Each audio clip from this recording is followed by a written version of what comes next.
Parunāsim par Latvijā nepopulāru lietu, par karbīdu kaltiem un lemešiem. Esmu pārgājis uz karbīdu kaltiem un lemešiem, jo ekonomiski sanāk plus mīnus tas pats, kas ar parastajām dilstošajām daļām, bet ietaupās laiks uz mainīšanu. Lemeši ir tāpatās kā kalti ir ļoti dārgi, bet viņi arī iet aptuveni tik reizes ilgāk, cik viņi maksā. Bet, ja ir jāar daudz hektāru, tad laiks ietaupās, jo, parasti tās detaļas tad būtu 3 reizes jāmaina, šitā vienreiz, šitie kaltu un lemešu, bet ir viens bonus. Bonus ir šeit. Tas, ko angliski sauc par vardīti.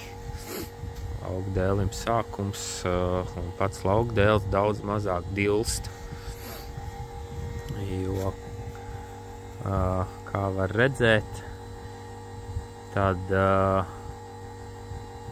parastais kalts, viņš jau nodilst, bet karbīda kalts saglabā savu formu, un viņš līdz ar to aizsargā visu, kas nāk aiz viņa tālāk.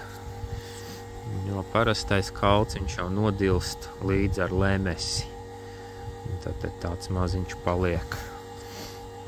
Protams, lemesis arī. Vēl kāds pluss ir tāds, ka dziļums nemainās.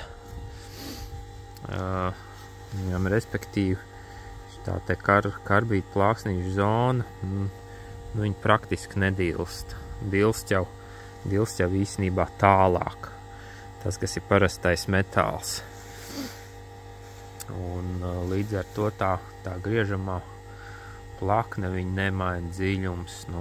Parastais lemesis, viņš jau sākumā tu noregulē, kad viņš ir svaigs, un tad, kad viņš jau ir nodilst, tad jau tev tas dziļums ir tur pa centimetriem, 4, seklāks, 3, 4, diezgan jau viņš nodilst.